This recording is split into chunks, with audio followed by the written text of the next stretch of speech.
The hospital hallway was quieter than usual for a Tuesday evening.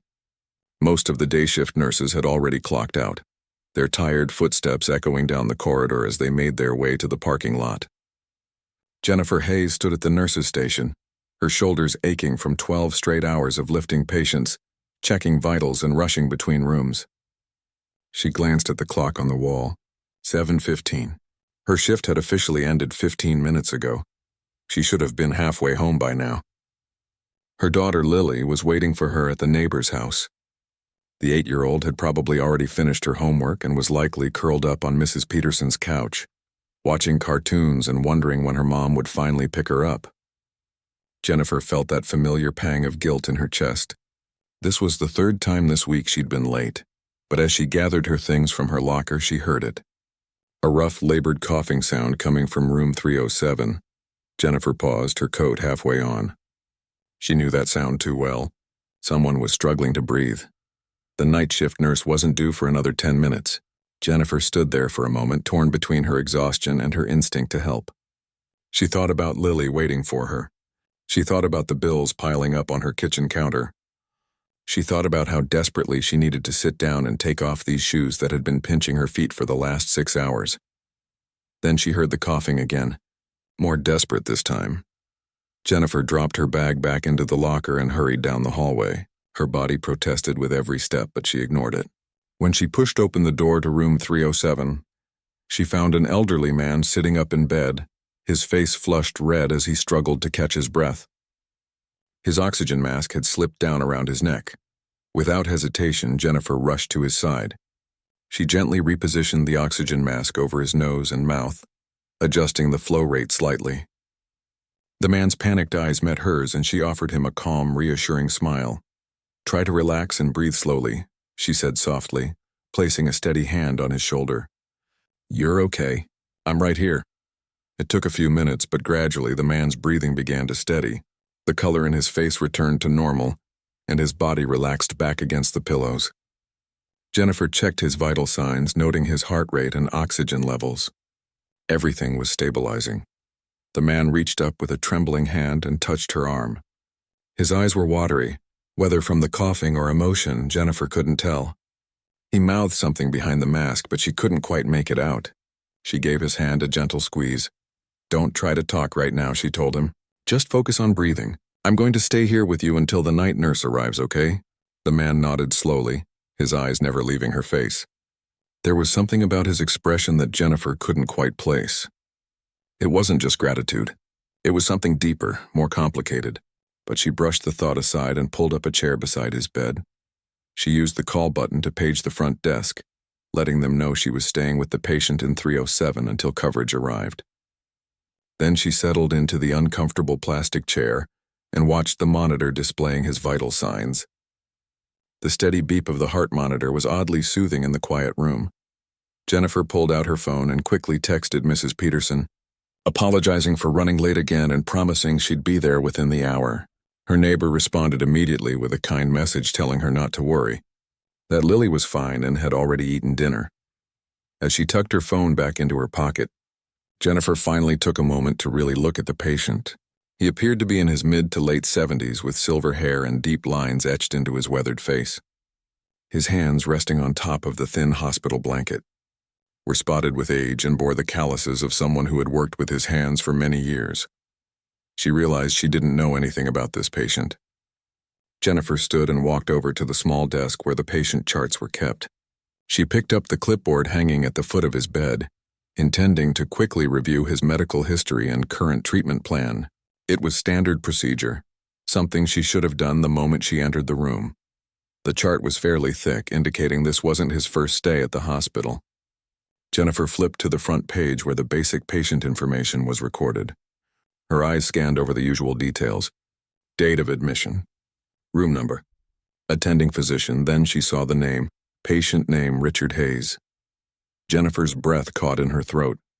Her hands began to shake so violently that the clipboard nearly slipped from her grasp. She gripped it tighter, her knuckles turning white as she stared at those two words. Richard Hayes. It was the same name as her father. The father who had walked out on her and her mother 25 years ago, when Jennifer was just 7 years old.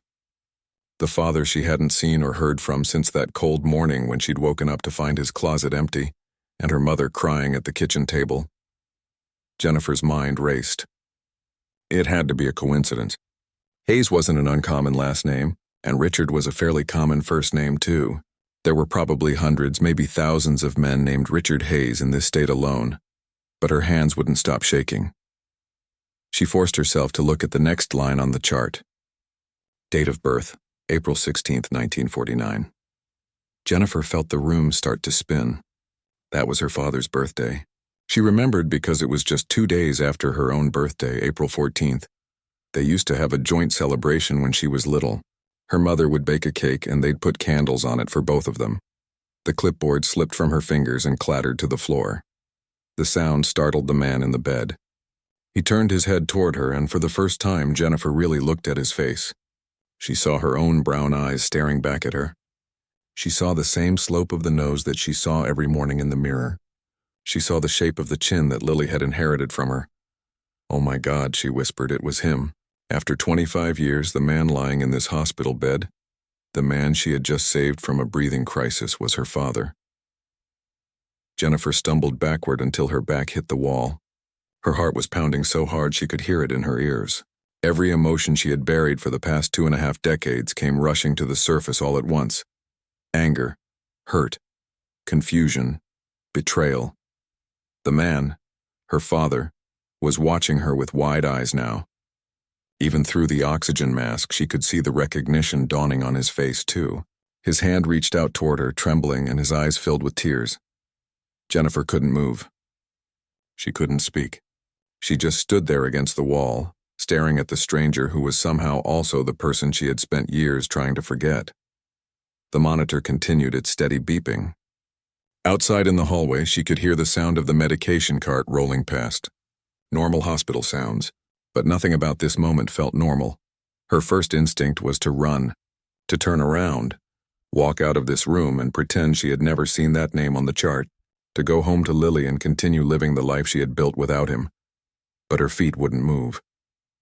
Questions flooded her mind, each one more painful than the last. Where had he been all these years? Why did he leave? Did he ever think about her? Did he know she had a daughter? Did he care? Jennifer slowly bent down and picked up the clipboard from where it had fallen.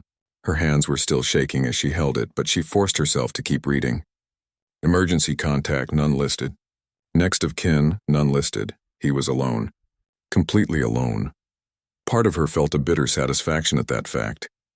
He had left them alone, and now he was experiencing that same loneliness.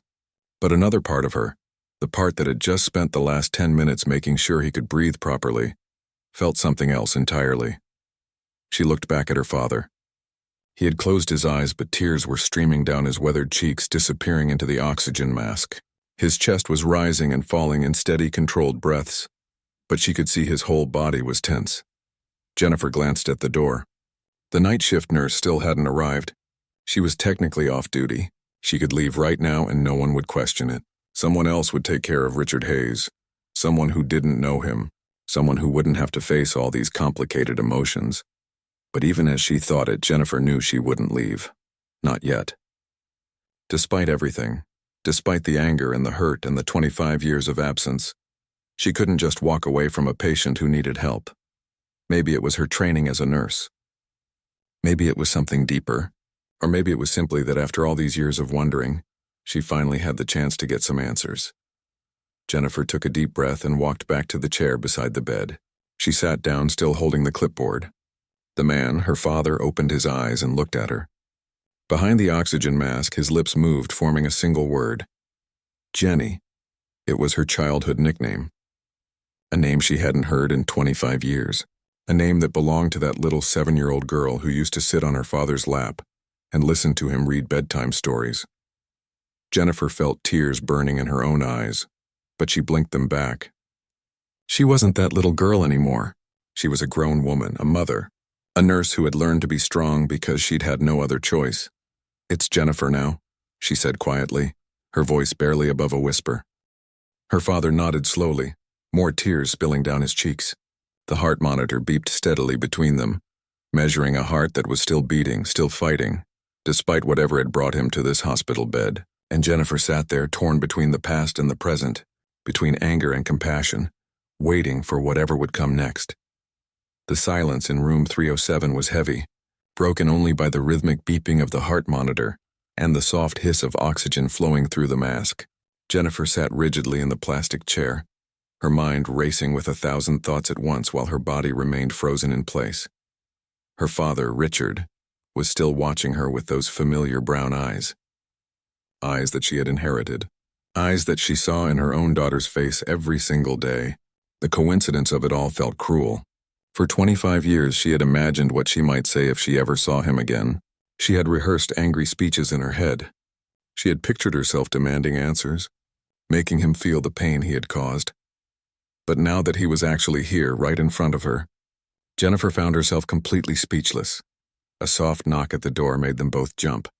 The night shift nurse, a younger woman named Ashley, poked her head into the room.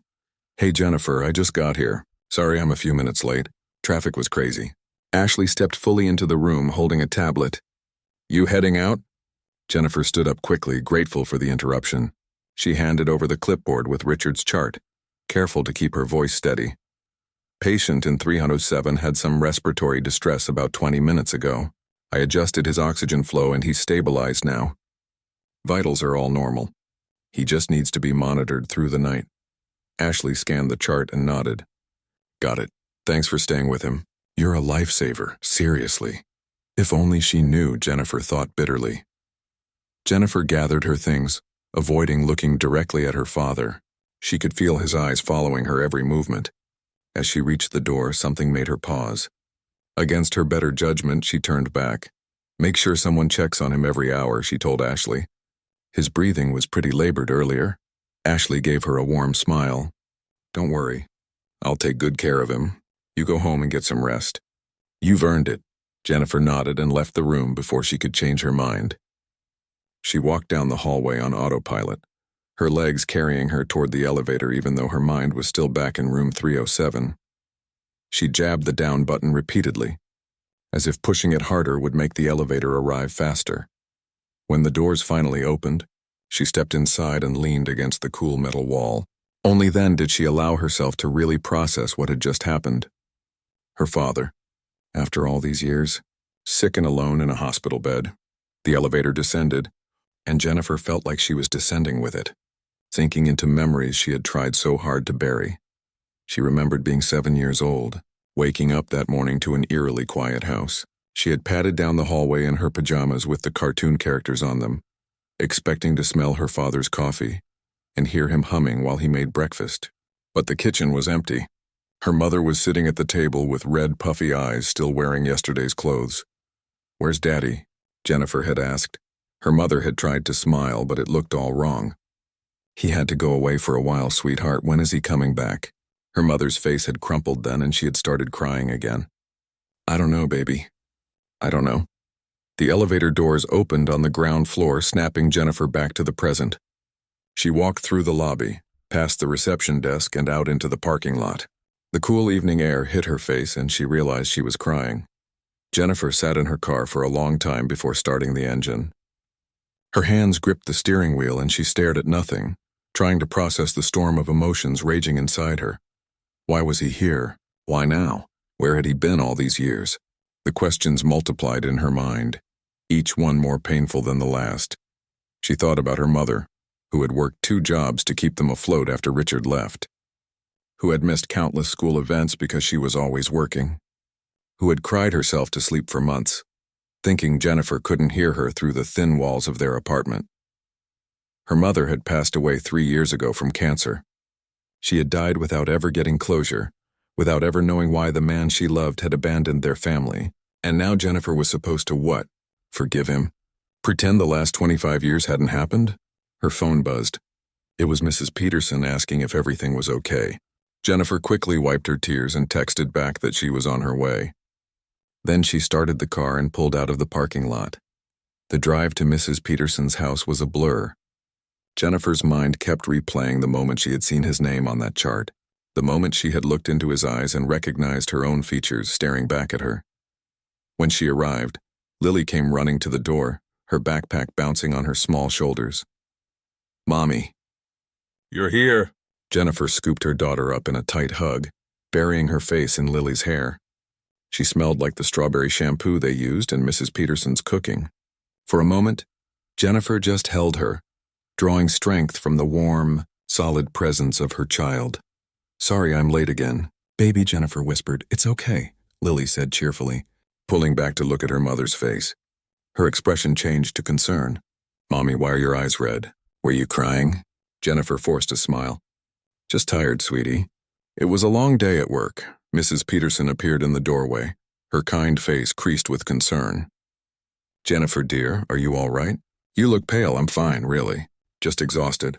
Jennifer set Lily down and managed another weak smile. "Thank you so much for watching her. Anytime, you know that." Mrs. Peterson gave her a knowing look. "You take care of everyone else all day. Don't forget to take care of yourself, too." If only it were that simple, Jennifer thought as she took Lily's hand and led her to the car.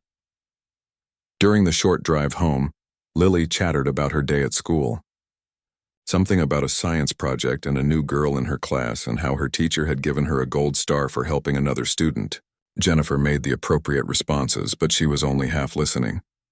Her mind kept drifting back to room 307, that night after Jennifer had made dinner, supervised homework, and tucked Lily into bed. She found herself standing in her bedroom, staring at the old photo album she kept hidden in the bottom drawer of her dresser. She hadn't looked at it in years.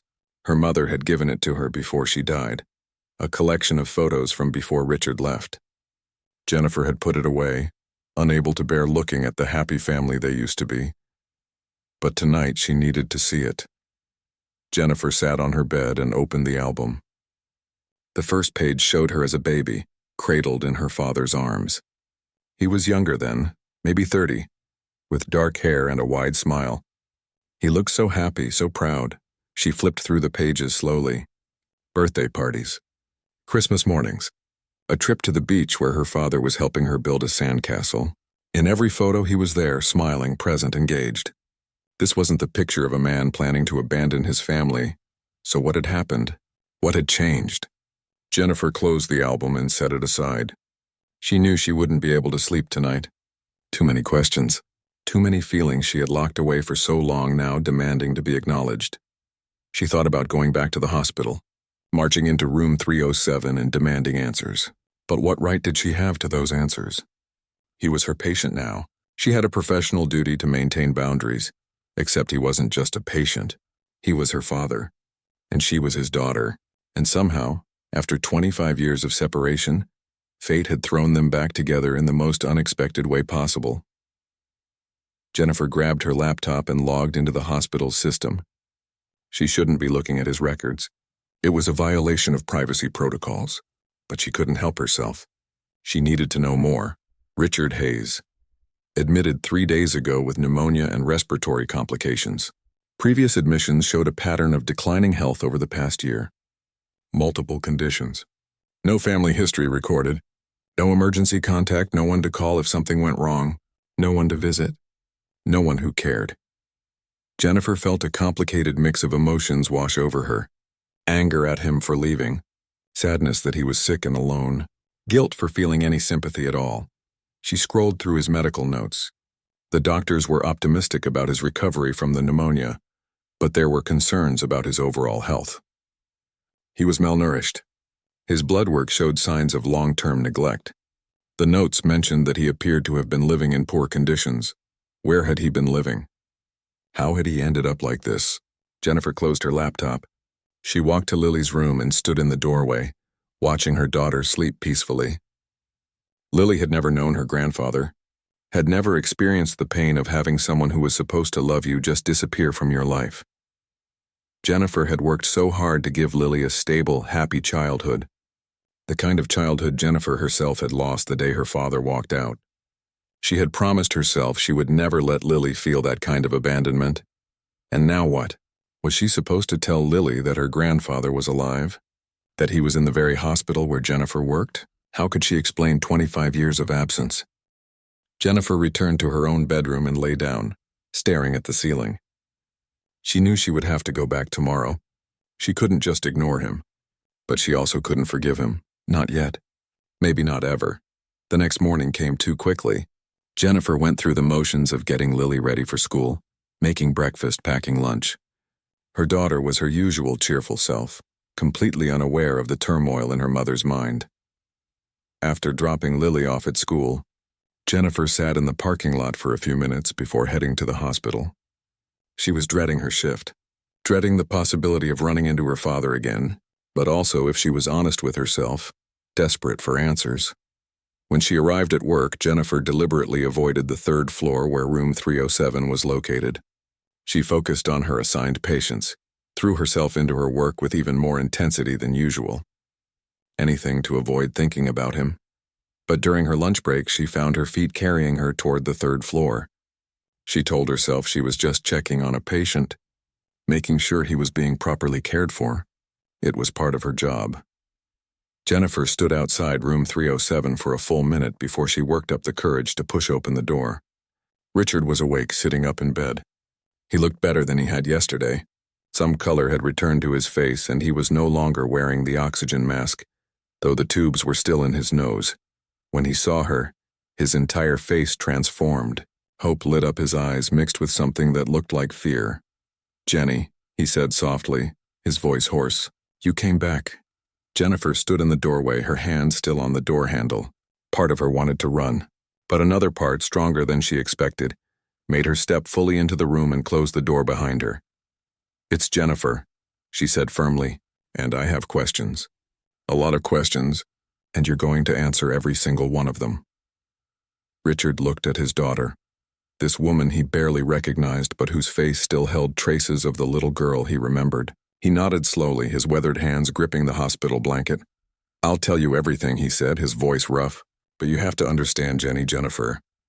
I never wanted to leave. Not for a single day."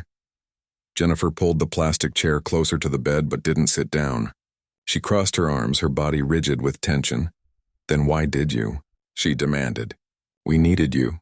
Mom needed you. I needed you. And you just disappeared like we meant nothing." Richard closed his eyes, and when he opened them again, they were filled with tears. "You meant everything. That's exactly why I left. That doesn't make any sense." "I know," he said quietly. "Let me start at the beginning." Jennifer finally sat down, her anger warring with her desperate need to understand. "About 6 months before I left," Richard began, "I started having symptoms. Tremors in my hands, mood swings, problems with coordination. At first I thought it was just stress from work. But it got worse." He paused, taking a shaky breath. "I went to see a doctor without telling your mother. I didn't want to worry her until I knew what was going on. After a bunch of tests, they told me I had something called Huntington's disease. Do you know what that is?" Jennifer felt her breath catch. She knew exactly what it was. A progressive brain disorder that causes uncontrolled movements, emotional problems, and loss of thinking ability. It was genetic, and it was incurable. "You had Huntington's?" she whispered. Richard nodded. The doctor explained that it was hereditary, that it had probably come from my father's side. He died when I was young. I never knew what killed him. But apparently it was the same thing. He looked directly at Jennifer, his eyes pleading for understanding. "The doctor told me there was a 50% chance I had passed it on to you." The room seemed to tilt. Jennifer gripped the arms of the chair, feeling like the ground had just fallen out from under her. "What?" Her voice came out as barely more than a breath. 50%, Richard repeated.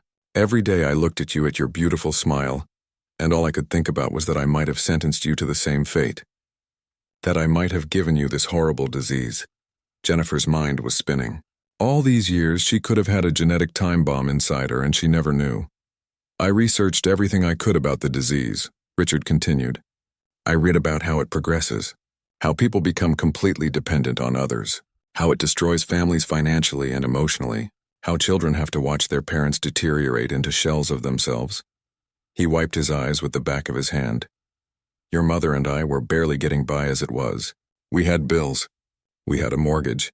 We had you to take care of, and I knew what was coming for me. Years of decline. Medical bills that would bankrupt us. I couldn't do that to you both, so you just left?" Jennifer's voice rose. "You decided for us? Without even talking to Mom about it?" "I tried," Richard said weakly. "I started to tell her so many times, But every time I looked at her, at you, I couldn't do it. I couldn't burden you with that knowledge. I couldn't make you watch me fall apart. Jennifer stood up abruptly, pacing the small room. Her hands were shaking, so instead you just vanished. You let us think you didn't love us anymore. Do you have any idea what that did to Mom? She blamed herself. She thought she had done something wrong. She spent years wondering what she could have done differently to make you stay. I know, Richard whispered. I know, and I'm sorry. I thought I was protecting you. I thought if I just disappeared, you and your mother could move on. Build a life without me dragging you down. We could barely survive without you. Jennifer shouted, then immediately lowered her voice, remembering where they were. Mom worked herself to the bone. 2 jobs, sometimes 3. We lost the house. We had to move to a tiny apartment. I wore hand-me-down clothes. I ate free lunch at school because we qualified for assistance. She felt tears streaming down her face but didn't bother to wipe them away. And you thought that was better? You thought poverty and abandonment were better than dealing with an illness together as a family? Richard was sobbing now, his thin shoulders shaking. I didn't know. I swear I didn't know it would be that hard for you. I thought I had life insurance through work. I thought you'd be taken care of financially. But when I left my job to leave town, they terminated everything. Jennifer sat back down heavily. Where did you go? Different cities, different states. I took odd jobs, cash work. Nothing that could be traced back to you and your mother. I sent money when I could. Anonymous money orders to your old address. Did she ever get them? Jennifer tried to remember. There had been a few times when her mother had seemed surprised by some unexpected money. She had always assumed it was from a relative or maybe a tax refund. Maybe, she said quietly. I don't know. Richard nodded. I tried. I swear I tried to help from a distance. But as the disease progressed, I couldn't work as much. The symptoms got worse. The tremors. The mood swings. The paranoia. I became harder and harder to employ. He looked at Jennifer with hollow eyes. Eventually, I ended up on the streets. I've been homeless for the last 8 years. The revelation hit Jennifer like a physical blow. Her father, homeless for 8 years. But you're here now, she said. In the hospital. How? A shelter worker found me collapsed on the street. Brought me to the emergency room. Turned out I had pneumonia. Could have died if she hadn't found me when she did. Jennifer felt a confusing mix of emotions. Anger at his choices, sadness at his suffering, relief that he was alive. Guilt for feeling relief, the Huntingtons, she said slowly. You said symptoms progress, but you're still here, still coherent, still yourself mostly. Richard gave a bitter laugh. That's the thing. After all these years of living with this death sentence hanging over me, after everything I sacrificed to spare you from watching me deteriorate, the doctors here did some updated testing. Turns out I was misdiagnosed. Jennifer stared at him. What, I don't have Huntington's disease? I never did. The symptoms I was experiencing 25 years ago were from a treatable condition, a combination of severe anxiety and a vitamin deficiency that mimicked the early signs of Huntington's. The original doctor made a mistake. The room was completely silent except for the beeping of the monitors. Jennifer couldn't process what she was hearing. You're saying, she began slowly, that you left us. You abandoned your family. You lived on the streets for 8 years. All because of a misdiagnosis? Richard's face crumpled completely. Yes. Jennifer stood up and walked to the window. She stared out at the parking lot below, watching cars come and go. Normal people living normal lives. People who probably had no idea how fragile everything was. How one wrong decision, one mistake could destroy everything. Did you ever try to come back? She asked without turning around. Did you ever think about finding us again? Every single day, Richard said. But as time went on, it got harder. How could I explain where I'd been? What I'd done? How could I ask you to forgive me? And then when I ended up on the streets, I was too ashamed. I couldn't let you see what I'd become. Mom died 3 years ago, Jennifer said flatly. Cancer. She heard Richard's sharp intake of breath.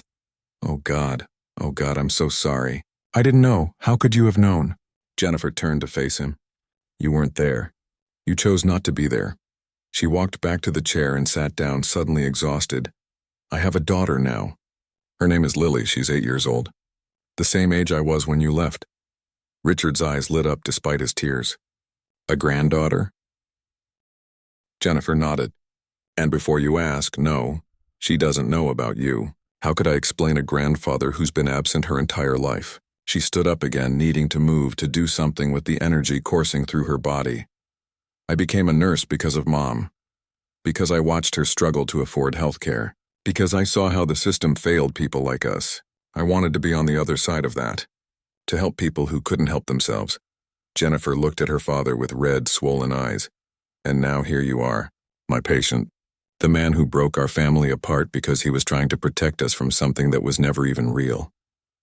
Richard reached out a trembling hand toward her. Jennifer. I know I don't deserve it, but please, can you ever forgive me? Jennifer looked at his outstretched hand but didn't take it. I don't know, she said honestly. I don't know if I can. You took away my childhood. You broke Mom's heart. You missed 25 years of my life. Graduations, my wedding, Lily's birth, everything. She walked toward the door, then paused with her hand on the handle. But I'm also a nurse, and you're my patient. And despite everything, I can't just abandon you the way you abandoned us. Richard's face showed a flicker of hope. I'll make sure you get proper care, Jennifer continued, but I need time. Time to process this. Time to decide if I can have you in my life. In Lily's life. Thank you, Richard whispered. That's more than I deserve. Jennifer opened the door and left without another word. As she walked down the hallway, she felt like she was carrying the weight of 2 lifetimes. Her own, and the one that could have been if her father had just told the truth all those years ago. The next few days passed in a blur. Jennifer went through the motions at work, caring for her other patients with the same dedication she always had, but her mind was constantly elsewhere. She found herself thinking about her father during quiet moments, wondering if he was eating properly, if the night nurses were checking on him regularly. If he was in pain, she hadn't gone back to room 307. She couldn't, not yet. Every time she thought about entering that room again, her chest tightened with conflicting emotions. Part of her wanted to march in there and demand more answers. Another part wanted to pretend none of this had ever happened, but she couldn't stop checking his medical charts. Every day she would log into the system and review his progress. The pneumonia was responding to treatment. His vitals were stable. The doctors were talking about discharging him soon. Discharging him to where? He had no home, no family, no support system. The thought gnawed at Jennifer constantly. On the 3rd day after their confrontation, Jennifer was updating patient records at the nurses' station when Dr. Morrison approached her. Jennifer, can I talk to you for a moment? The older doctor asked, his kind face creased with concern. Of course, Jennifer said, setting down her pen. Dr. Morrison glanced around the busy station, then gestured toward an empty consultation room. Let's talk privately. Jennifer's heart began to race as she followed him. Had someone found out about her relationship to Richard? Was she in trouble for accessing his records? Once the door was closed, Dr. Morrison turned to her with a gentle expression. It's about Richard Hayes. The patient in 307. Jennifer's throat went dry. Yes, he's been asking for you. Every nurse who goes in there, he asks if they've seen you. If you're working today, if you might stop by. Dr. Morrison paused. I wouldn't normally mention this, but he seems quite distressed about it. I thought you should know. Jennifer felt a lump form in her throat. I helped him during a respiratory episode a few days ago. He probably just wants to thank me. Dr. Morrison studied her face for a moment. Is everything all right, Jennifer? You seem different lately. More stressed than usual. I'm fine, she lied. Just tired. You know how it is. The doctor nodded slowly. Well, if you need anything, my door is always open. And about Mr. Hayes, we're planning to discharge him in 2 days. The social worker is trying to arrange placement at a transitional shelter, but it's proving difficult. His health issues make it complicated. 2 days. In 2 days, her father would be back on the streets if they couldn't find a place for him. The thought made Jennifer's stomach churn. After Dr. Morrison left, Jennifer stood in the consultation room for a long moment. She knew what she had to do, even though every part of her resisted it. She couldn't let him be discharged to the streets. Not when she had the power to do something about it. But what could she do? She could barely afford her own apartment and Lily's expenses. She couldn't take him in. Could she? Jennifer made her way to room 307. She stood outside the door for a full minute, gathering her courage. Then she knocked softly and entered. Richard was sitting up in bed reading a worn paperback book that someone must have brought from the hospital library. When he saw her, his face lit up with such hope and relief that Jennifer felt her carefully constructed walls begin to crack. "Jennifer," he said softly. "You came." She pulled a chair close to the bed and sat down. "We need to talk about what happens when you leave here." Richard's expression became guarded. "I'll figure something out. You don't need to worry about me. You don't have anywhere to go," Jennifer said bluntly. "The social worker is trying to find placement for you, but it's not looking good. You'll end up back on the streets. I've survived this long," Richard said quietly. "I'll manage, will you?" Jennifer leaned forward. "You almost died from pneumonia. You're malnourished. You have multiple health issues. How long do you think you'll last out there?" Richard looked down at his hands. "What do you want me to say?" "I want you to accept help," Jennifer said. "The hospital has resources, programs for people in your situation. You could get into supportive housing, get treatment for your other health issues, actually have a chance at rebuilding your life." "And what about you?" Richard asked, meeting her eyes. "Can you handle having me around? Even if it's just knowing I'm somewhere in the same city?" Jennifer sat back. "I don't know. Honestly, I don't know. I'm still angry. I'm still hurt. But I also can't just let you die on the streets when I have the ability to help." She took a deep breath. "I spoke with the hospital social worker this morning. There's a program that can get you into a recovery house. It's for people transitioning off the streets. They provide housing, meals, and help finding employment. But you have to commit to it. No walking away this time." Richard's eyes filled with tears. "You did that for me?" "I did it because it's the right thing to do," Jennifer said firmly. "Not because I've forgiven you. Not because everything is okay between us.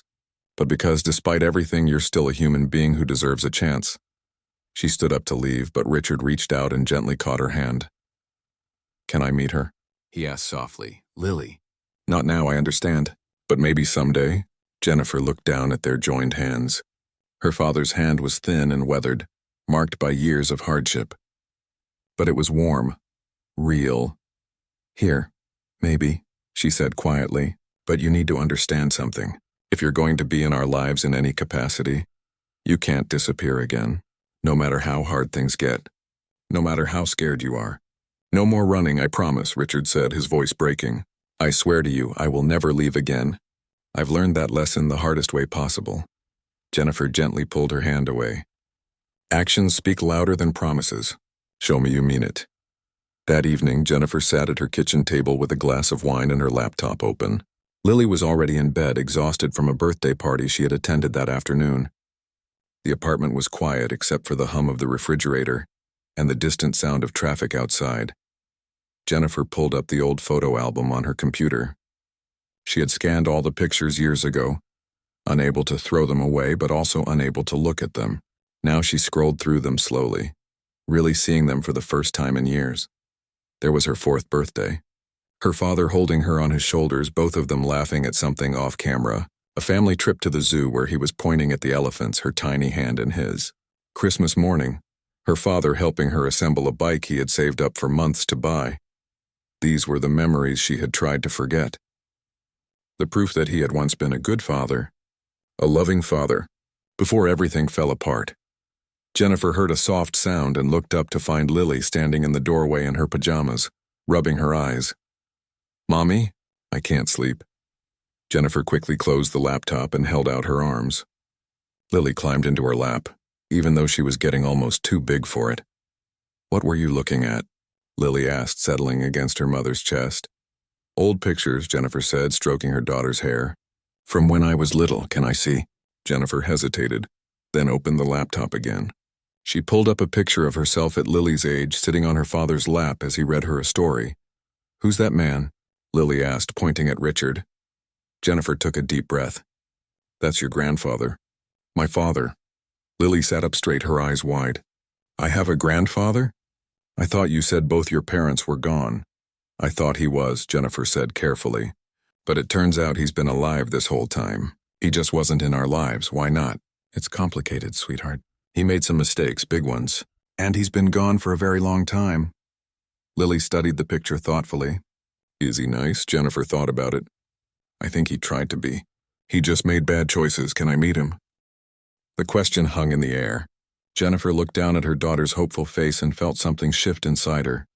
"Maybe," she said softly. Someday. But he's sick right now, and he needs to get better first. And Mommy needs some time to figure things out, okay? Lily said simply. She yawned and snuggled back against Jennifer. Will you tell me more about him? Jennifer held her daughter close and began to talk. She told Lily about the good memories, about how her grandfather used to make pancakes shaped like animals on Saturday mornings, how he would do funny voices when he read bedtime stories, how he taught her to ride a bike and tie her shoes. She left out the painful parts for now. Those were conversations for later, when Lily was older and could understand the complexity of it all. As Lily drifted off to sleep in her arms, Jennifer looked at the photo on the screen. Her father's face younger and happier, smiling at the camera while she sat contentedly on his lap. Could they find their way back to something like that? Not the same. It could never be the same. But maybe something new.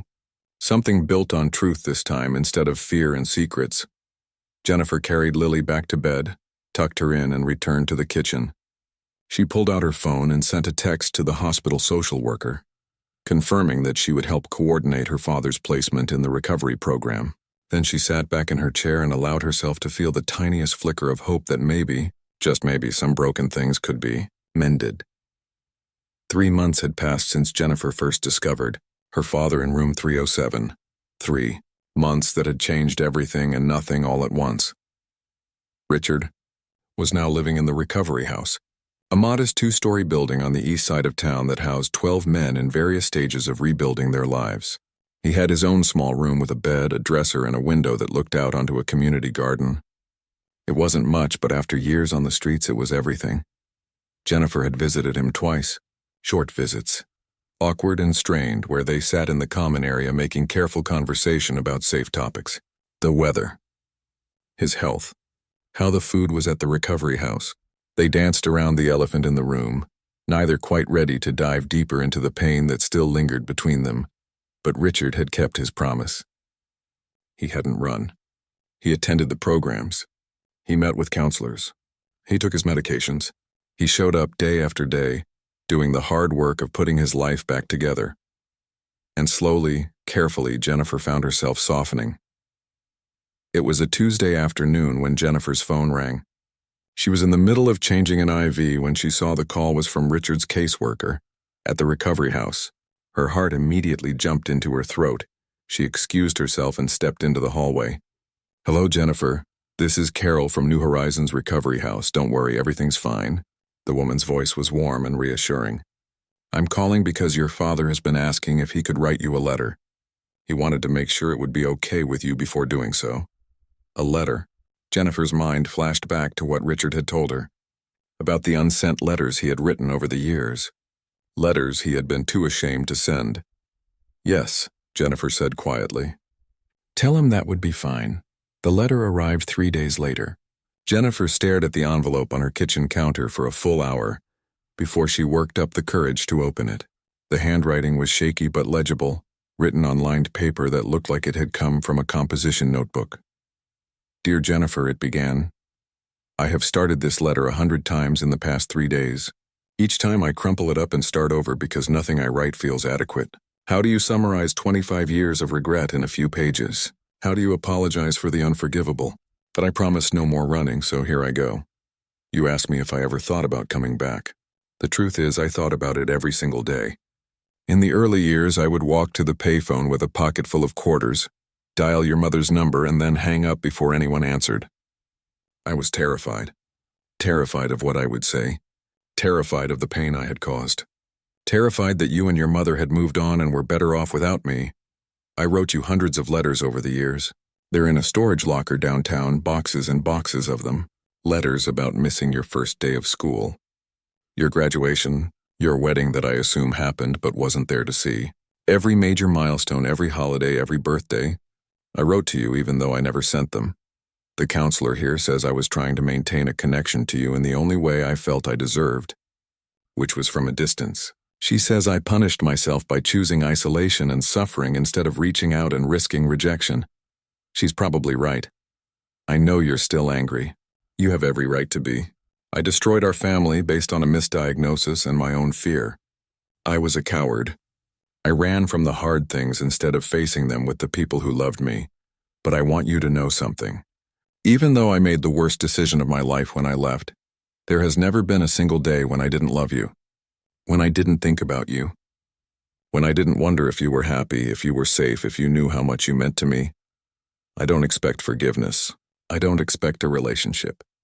What I'm asking for is a chance to show you that the man who left was broken and scared, but the man who came back is trying to be better. You've already given me so much: a roof over my head, medical care, a future that doesn't involve dying alone on a street corner. You saved my life, Jennifer. You saved it even when you had every reason to let me go. If you can find it in your heart to let me meet Lily even just once, I promise I won't waste it. I promise I'll be the grandfather she deserves. The one I should have been all along, but if you can't, I understand. I will respect whatever boundaries you need to set. Thank you for reading this. Thank you for everything. With love and eternal regret, Dad. Jennifer set the letter down on the table and realized she was crying, not the angry, bitter tears she had shed in the hospital that first night. These were different, softer, sad but also somehow healing. She picked up her phone and dialed the recovery house. When Carol answered, Jennifer didn't give herself time to second guess. I got the letter. Can you tell him I'd like to visit on Saturday? And that I'm bringing someone with me. That Saturday morning, Jennifer woke early. She made pancakes shaped like animals the way her father used to make them for her. Lily was delighted, completely unaware of the significance. Mommy, these are so cool. Can you teach me how to make them? Jennifer smiled. Actually, I learned how from my dad, your grandfather. And today we're going to meet him. Lily's eyes went wide. Really, today? Really, Jennifer took a deep breath. But I need you to understand something, sweetheart. He's been gone for a very long time. He made mistakes, big ones, and we're all still figuring out how to be a family again. Is he nice? Lily asked, the same question she had asked months ago. Jennifer thought about it. I think he's trying to be, and I think that's what matters. The drive to the recovery house felt both endless and too short. Jennifer's hands were tight on the steering wheel while Lily chattered excitedly in the back seat, oblivious to her mother's nerves. When they pulled up to the modest building, Jennifer saw Richard waiting on the front porch. He was dressed neatly in clothes that looked new, probably from donations. His hair was cut and combed. He looked healthier than he had in the hospital, with more color in his face and less hollow around the eyes. But it was his expression that got to Jennifer. The mixture of hope and fear and desperate longing on his face as he watched them get out of the car. Lily was uncharacteristically shy, hiding behind Jennifer's legs as they approached the porch. Richard stopped at the top of the steps, giving them space, not wanting to overwhelm. Hi, he said softly, his voice trembling slightly. You must be Lily. Lily peeked out from behind Jennifer. Are you really my grandpa? Richard's eyes filled with tears. I am. And you look just like your mom did when she was your age. Jennifer gently nudged Lily forward. Say hello, baby. Lily stepped forward cautiously. Hi. Mom says you know how to make animal pancakes. Richard laughed, a sound that was half joy, half sob. I do. I used to make them for your mom every Saturday. Can you teach me? Richard looked at Jennifer, asking permission without words. She gave a small nod. I would love to, he told Lily. Maybe next time you visit, we could make some together in the kitchen here. Next time.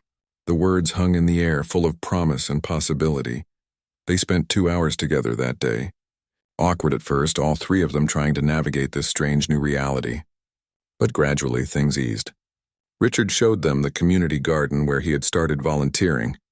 Lily was fascinated by the vegetables growing in neat rows, and Richard patiently explained what each plant was. Jennifer watched them together, her father's weathered hand gently guiding her daughter's small one, as he showed her how to check if a tomato was ripe. Something inside her chest loosened, a knot she had been carrying for 25 years beginning to unravel. Later, while Lily played on a swing set in the yard, Jennifer and Richard sat on a bench together. For a long moment, neither spoke. Finally, Richard broke the silence. Thank you for bringing her, for giving me this chance.